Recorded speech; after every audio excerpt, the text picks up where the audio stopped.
Flammerschale Fokusstrategie. Wir haben Samstag, den 19. Februar 2022. Drittens, autre proposition de modification de l'accès. Troisième point.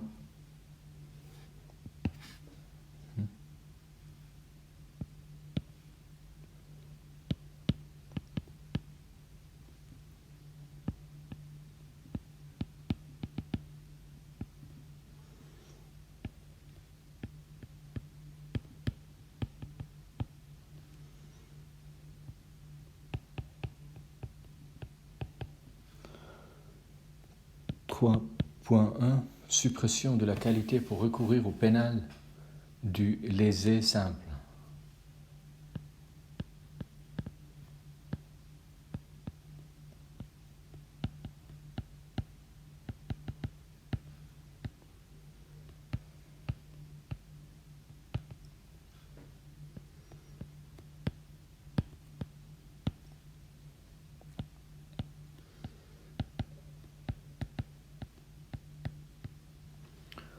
Lors de l'adoption de l'ancienne loi sur l'aide aux victimes,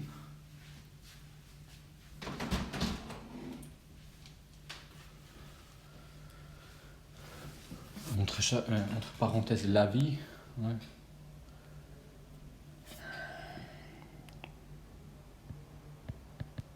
L'avis, c'est la loi sur l'aide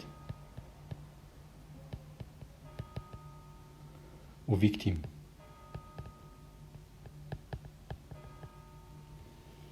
La qualité pour recourir contre les jugements pénaux a été accordée à tous les lésés. Cette réglementation a été modifiée par la loi du 23 juin 2000, afin de limiter la qualité pour recourir aux seules victimes, à savoir aux lésés qui, du fait d'une infraction, ont subi une atteinte directe à leur intégrité physique, psychique ou sexuelle. Entre parenthèses, article 1, alinéa 1, l'avis. Parenthèse fermée. Les lésés ayant uniquement subi un dommage matériel ne pouvaient plus recourir au pénal. Cette modification a été initiée par la commission de gestion des deux chambres afin de décharger le tribunal fédéral. Elle a été considérée si urgente et importante qu'elle a été réalisée avant l'adoption de la LTF. En lien avec le CPP, entré en vigueur le 1er janvier 2011, la règle, entre parenthèses devenue l'article 81, alinéa 1, lettre B, chapitre 5 LTF, parenthèse fermée, a été modifiée, dans le sens que la qualité pour recourir a de nouveau été étendue à la partie plaignante, à savoir à tous lésés qui déclarent vouloir participer à la procédure pénale comme demandeur au pénal ou au civil. Entre parenthèses, article 118 CPP, parenthèse fermée. Cela a immédiatement entraîné le dépôt de nombreux recours par des lésés simples, recours dont les chances de succès sont minimes mais qui chargent fortement le tribunal fédéral. Il y a eu lieu de limiter la qualité pour recourir au pénal à la seule victime, entre parenthèses, au sens de l'avis, parenthèse fermée.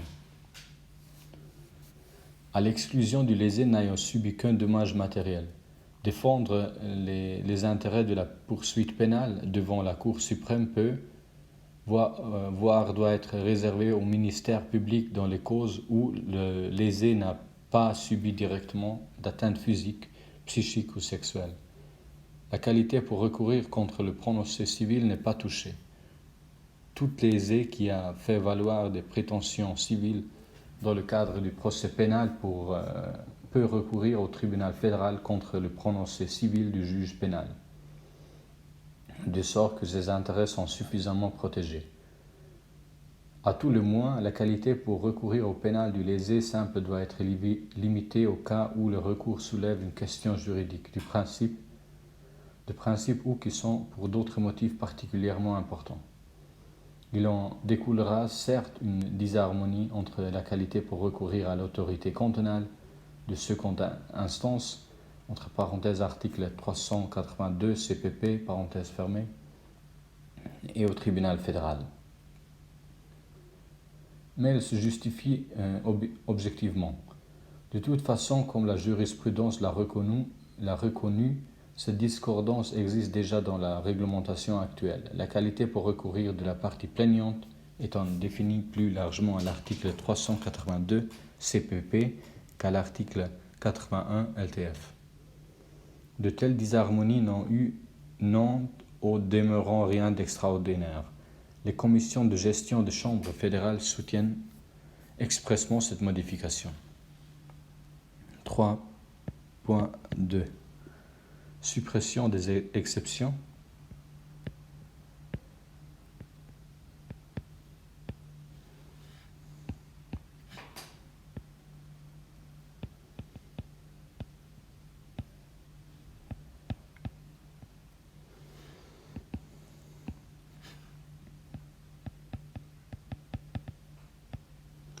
À l'exigence d'une double instance cantonale en matière pénale.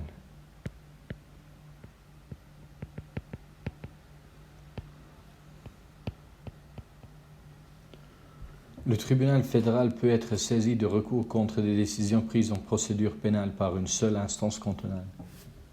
D'une part, tout moyen de droit prévu par le CPP contre les décisions prises par le tribunal des mesures de contrainte, entre parenthèses TMC, parenthèse fermée, n'est ouvert que dans les cas exprimés prévus par le CPP, article 393, alinéa 1, lettre C, CPP. D'autre part, toute décision qualifiée de définitive ou de non sujette à recours par le CPP ne peut pas être attaquée par l'un des moyens de recours prévus par le CPP. Article 380 CPP. Ces décisions peuvent être directement portées devant le tribunal fédéral. Article 80, alinéa 2, phrase 3, LTF. Il en va par exemple ainsi de la décision en matière de levée de sel, prise en matière instance par le TMC ou le tribunal saisi de la cause. Article 288, alinéa 3 CPP. Ou du refus par le TMC de mesures en matière de surveillance de la correspondance par poste et télécommunication. Article 272, alinéa 1 CPP.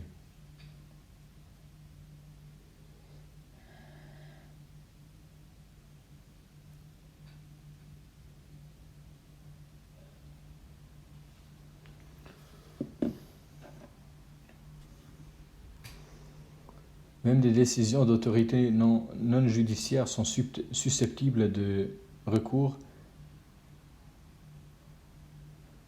direct au tribunal fédéral, notamment la décision déclarée définitive par le CPP du ministre public statuant sur une demande de récusation d'un policier. Article 59, alinéa 1, lettre A CPP. Il n'appartient pas à la Cour suprême de traiter de tels recours. Il se justifiait de supprimer les exceptions actuelles au principe de l'exigence d'une double instance cantonale, sauf pour les décisions incidentes rendues par la dernière instance cantonale dans le cadre d'une procédure de recours où un recours cantonal ne se conçoit guère. Il en découlera une décharge notable.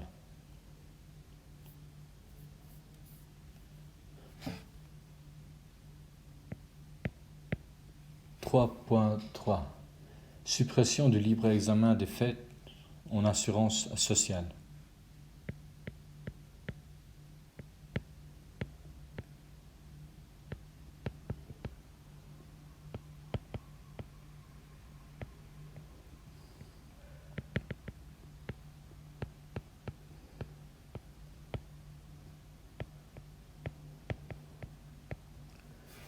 Lors de l'adoption de la LTF, le libre examen de fait en matière d'assurance sociale ancien article 132 OG, a été partiellement maintenu, à savoir pour les recours contre des décisions en matière de prestations en espèces de l'assurance invalidité, de l'assurance accident et de l'assurance militaire.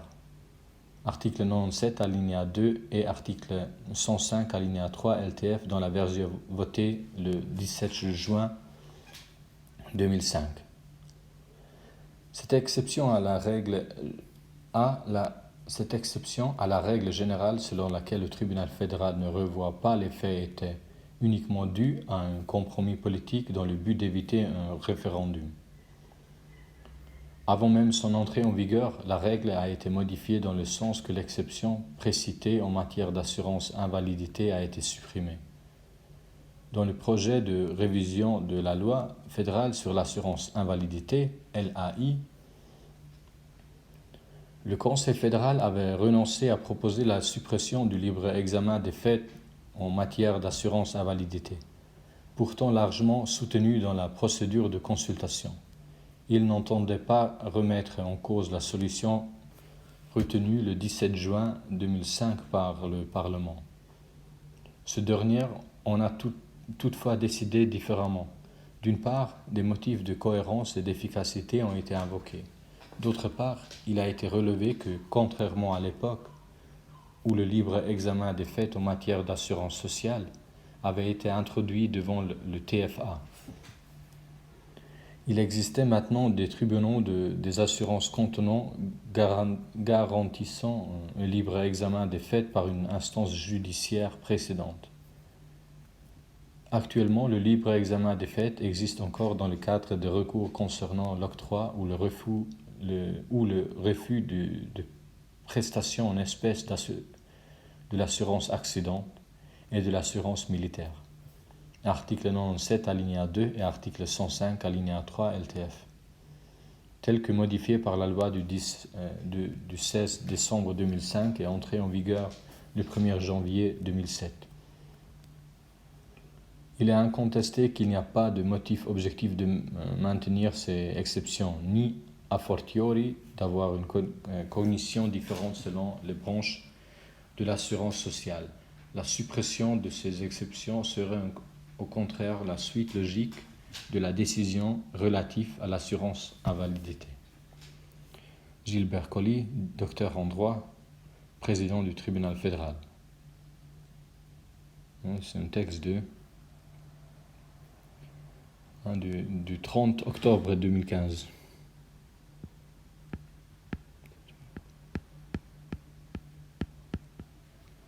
Je vais changer les titres.